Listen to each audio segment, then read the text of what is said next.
On World News tonight, it has been a week. The national wound is still raw. In Washington, they say that other attacks had been planned for last Tuesday. The White House effort to build an international coalition against terrorism, not as easy as it sounds.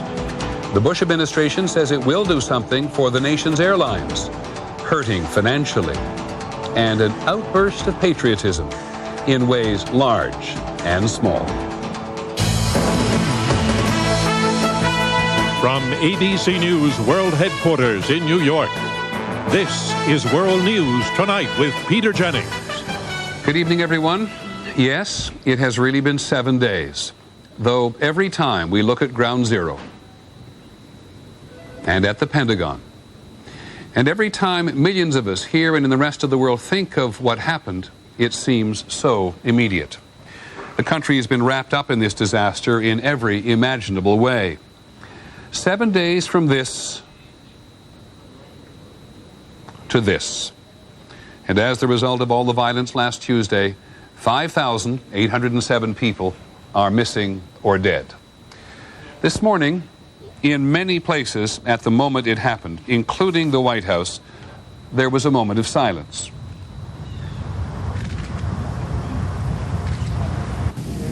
On many of the country's radio stations, there was silence for a moment.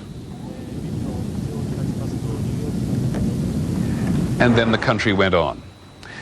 We learn something, often something small or incremental, every hour. Today, the chairman of the Senate Intelligence Committee, Bob Graham of Florida, said that the attacks last Tuesday were part of a larger plan.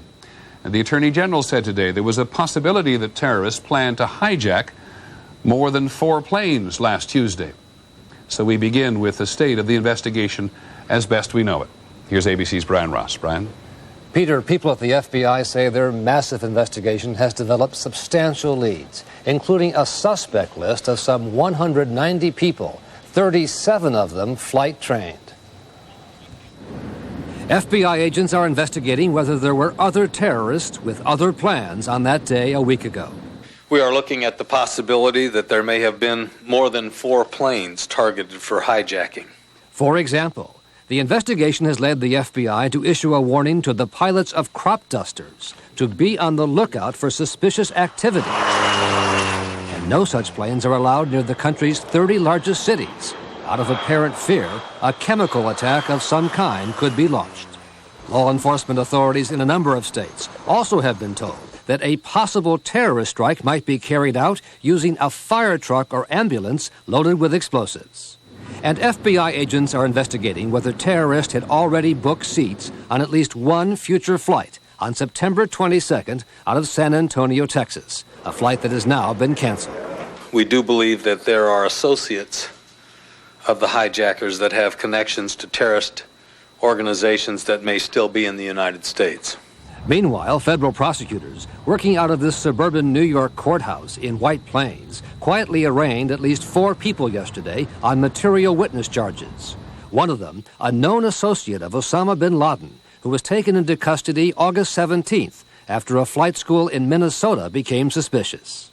In total, some 75 people are now being held, mostly on immigration charges, and a number of them, including this man in Arkansas, have been or are being brought to New York for questioning. Investigators tell us they have established clear leads between some of the hijackers and Osama bin Laden, and there's one other connection people in Washington are trying to figure out. Government sources told us today that last summer, one of the hijackers, Mohammed Atta, met in Central Europe with an Iraqi intelligence officials.